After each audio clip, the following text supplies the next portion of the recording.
విజయనగరం పేలుళ్ల కుట్ర కేసులో రెండో రోజు నిందితులు సిరాజ్ సమీర్ను పోలీసులు విచారించనున్నారు. మరింత సమాచారం మా ప్రతినిధి ఓబిలేష్ ప్రత్యక్ష ప్రసారం ద్వారా అందిస్తారు.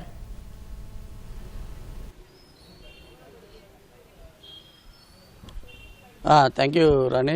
విజయనగరం పేలుళ్ల కుట్రదారులైనటువంటి సిరాజ్ సమీర్ను రెండో రోజు విచారణ కొనసాగుతుంది.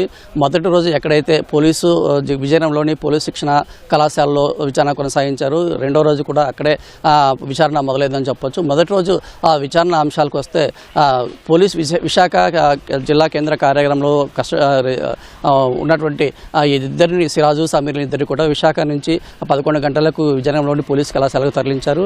ఈ పోలీస్ కళాశాలలో విచారణకు సంబంధించిన పనులన్నిటి కూడా ఇన్ఛార్జ్ ఎస్పీ మాధవరెడ్డి, అదేవిధంగా ఏఎస్పీ సౌమ్యలత ఇది కూడా పర్యవేక్షించారు. పర్యవేక్షించిన తర్వాత ఈ ఇద్దరిని కూడా సిరాజ్ సమీర్ని కూడా ఇద్దరిని కూడా వేరువేరుగా విచారణ చేసినట్లు మనకు తెలుస్తుంది. ప్రధానంగా ఈ విచారణలో ఎన్ఐ అధికారులతో పాటు కౌంటర్ ఇంటెలిజెన్స్, అదే 2 తెలుగు రాష్ట్రాలకు చెందిన కౌంటర్ ఇంటెలిజెన్స్, అదేవిధంగా యాంటీ టెర్రర్ స్క్వాడ్లు కూడా ఈ విచారణలో పాల్గొన్నారు. దాదాపు ఈ 3 విభాగాలకు చెందిన 15 మంది అధికారులు ఈ సిరాజు సమీర్ను విచారణ చేసినట్టు తెలుస్తుంది. అయితే మొదటి రోజు విచారణ సందర్భంగా ఈ ఇద్దరిని కూడా అంటే సిరాజ్ సమీర్ ఇది కూడా ఎలాంటి విసుగు చెందకుండా సావధానంగా వాళ్ళిద్దరిని విచారణ చేసినట్టు తెలుస్తుంది. అయితే మనకు వచ్చిన విశ్వసనీయ సమాచారం ప్రకారం మొదటి రోజు మాత్రము అయితే ఎప్పుడు ఎక్కడ ఎలా అంటే కుట్రకు సంబంధించిన పన్నాగం కావచ్చు, లేదా ముడి పదార్థాల సేకరణ కావచ్చు, ఆర్థిక వనరులు కావచ్చు, లేదా ఉగ్ర కుట్ర సంస్థతో నుండి సత్సంబంధాలు కావచ్చు, ఈ అన్ని అంశాలు కూడా ఎప్పుడు ఎక్కడ ఎలానే అంశాల మీద వీళ్ళని ఇద్దరిని కూడా విచారణ చేస్తున్నారు. అయితే కొన్ని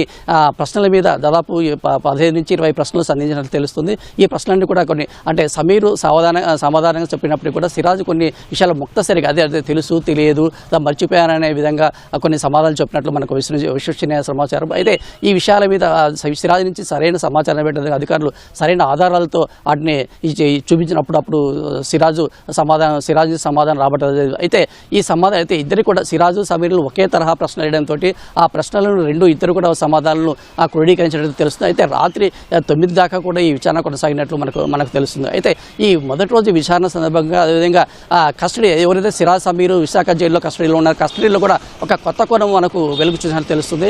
అయితే హైదరాబాద్లోని గోషామహల్ ఎమ్మెల్యే ఒక పోస్ట్ కంటే ఇటీవల గోషామహల్ ఎమ్మెల్యే చేసినటువంటి రాజా సింగ్ చేసినటువంటి కొన్ని వ్యాఖ్యలని ఈ సిరాజు ఒక పోస్ట్ చేయడము, ఆ పోస్టుకు వ్యతిరేకంగా హిందువులకు వ్యతిరేకంగా పోస్ట్ చేసి ఒక వ్యక్తి తనకు తెలియని వ్యక్తి అన్నోన్ వ్యక్తి షబాష్ అని పొగడంతో సిరాజు ఈ విషయాన్ని ఒక జైల్లో అక్కడ ఉన్న జైలు అధికారులతో చెప్పినట్లు తెలుస్తుంది. ఆ వ్యక్తి తర్వాత షబాష్ అనే మెసేజ్ చూసిన తర్వాత తరచూ ఈ సిరాజ్తో సంప్రదింపులు జరిగినట్టు, తర్వాత అప్పుడప్పుడు ఆర్థిక సహాయం చేసినట్టు కూడా ఈ సిరాజు అక్కడ ఉన్న జైలు అధికారులు చెప్పినట్టు తెలుస్తుంది. అప్పటి నుంచి కూడా ఎప్పుడైతే సిరాజు అతను పరిచయం అతను ఆ ఉగ్ర సంస్థతో ఉండే సమావేశాలకు అదే శిక్షణా సంస్థలు కూడా తీసుకొని వెళ్ళినట్టు సిరాజు ఆ జైలు అధికారులు చెప్పడం. ఈ విషయం కొత్త విషయం ఆ జైల్లో కస్టడీలో ఉన్న సమయంలో కొత్త విషయం వెలుగులోకి వచ్చింది.